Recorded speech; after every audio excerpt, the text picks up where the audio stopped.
Baik, kemudian saya pindah ke fungsi icon yang berada di bawah layar. Ini dia. Di sini yang di layar yang paling bawah ada 5 icon. Yang pertama icon 3 icon bulat ini yang berwarna biru ini di pojok kiri bawah. Kemudian ada icon A. Ini A untuk pengaturan sebuah font. Jadi semua tentang font, pengaturannya, ukurannya, struknya itu berada di icon A ini. Kawan-kawan tidak bisa temukan di icon di sampingnya, ya. Contoh, saya klik teksnya. Afwan, saya pindahkan dulu. Saya klik teksnya. Contoh. Nah, di sini akan masuk kepada menu-menu tersebut. Ya. Edit kalau kita mau ganti teksnya. Delete kalau kita mau hapus. Copy untuk menyalinnya. To front itu untuk membawa teks tersebut ke atas. Contoh, misalnya teks ini berada di bawah shapes bundaran ini. Kemudian saya klik to front, maka teks tersebut otomatis akan berpindah ke atas shapes. Kemudian kalau saya klik to back di sini, to back maka akan ke bawah. Di sini ada juga icon posisi untuk memindahkan posisi secara manual. Ya. Kalau saya klik ini, ya, dia akan berpindah. Bisa juga perpindahannya diatur jarak pikselnya.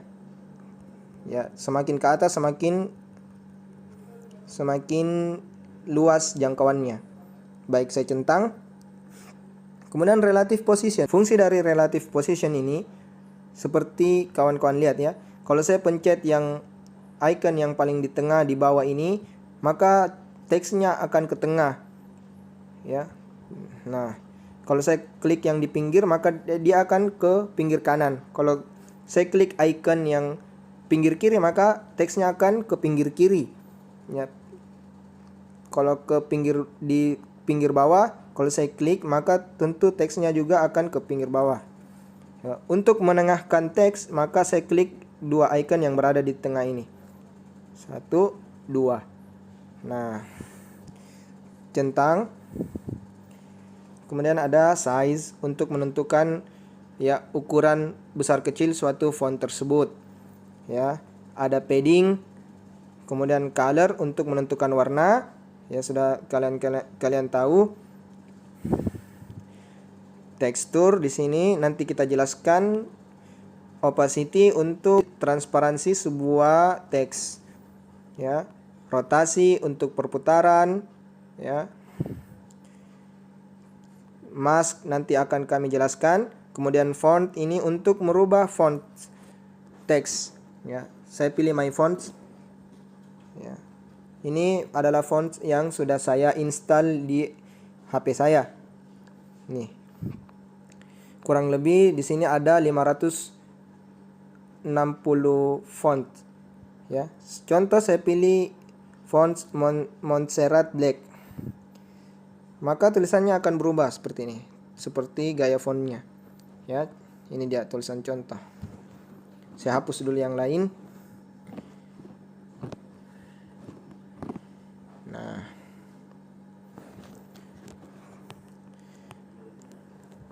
Kemudian untuk style itu gaya suatu font itu. Kalau saya klik ini yang miring, maka dia akan miring. Ada underline juga, tapi jarang dipakai ini underline.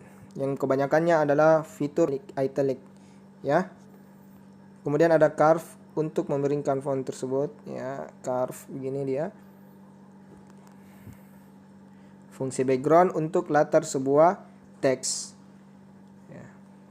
Bisa diatur, ya, sesuai keinginan kawan-kawan. Baik. Kemudian ada align. Ya, align ini untuk menentukan posisi sebuah teks itu. Kalau ke kanan maka teksnya akan rata kanan. Contoh, saya klik ya.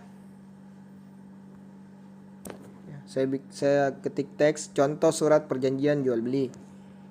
Saya hapus dulu backgroundnya. Nah, kalau saya klik align kiri, maka dia otomatis tulisannya rata kiri. Kalau saya klik icon tengah, maka otomatis tulisannya rata tengah. Kalau begitu pula kalau saya klik rata kanan, maka teksnya akan rata kanan. Saya centang, kemudian ada spacing untuk jarak pada sebuah kata itu. Ini dia, bisa dilihat kawan-kawan ya. Kemudian ada line spacing. Ini fungsinya untuk ya mengatur jarak antar baris ya, ini dia.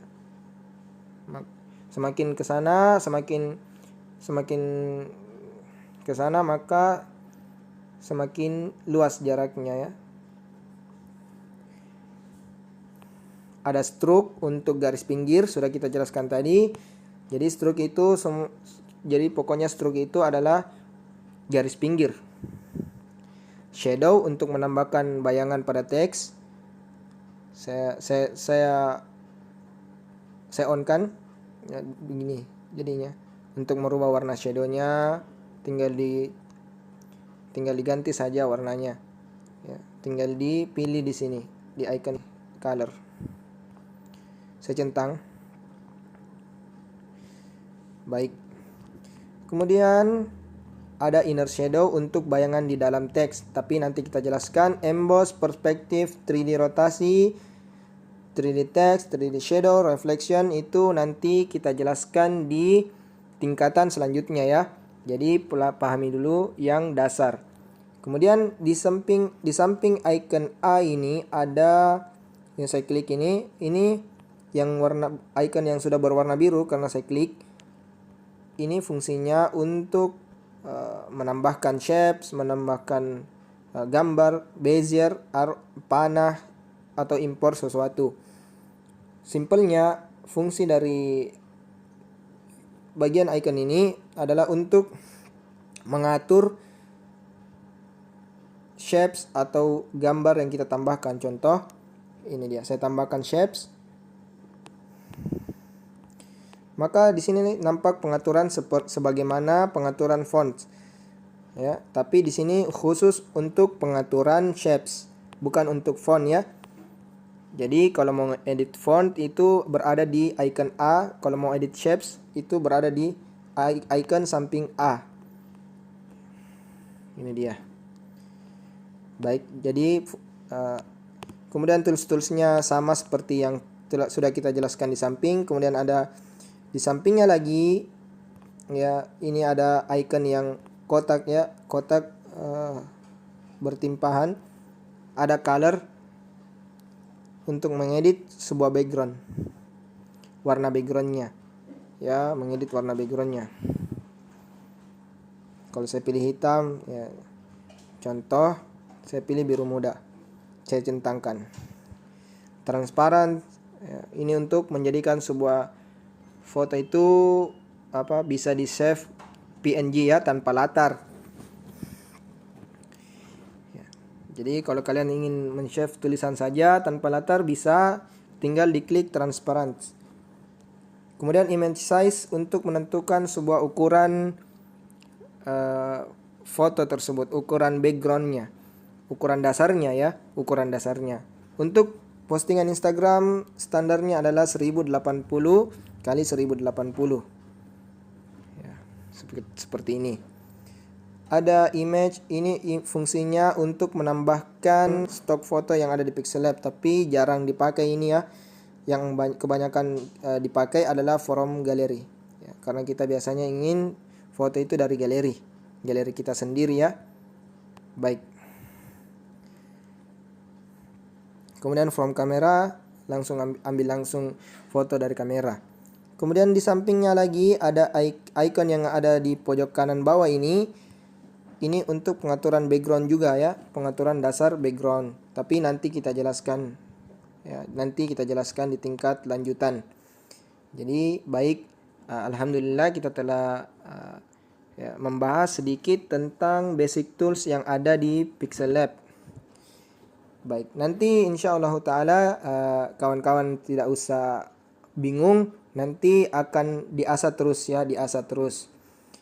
Ya, tentu tidak semua icon kita pakai untuk mendesain poster. Ya, bahkan ada beberapa ada beberapa tools yang kalau kita pakai itu membuat poster norak ya. Jadi nanti saya ajar bagaimana kita memanfaatkan tools-tools yang ada di Pixel Lab ini. Baik, sampai sini dulu video kali ini. Semoga bermanfaat untuk kawan-kawan. Assalamualaikum warahmatullahi wabarakatuh.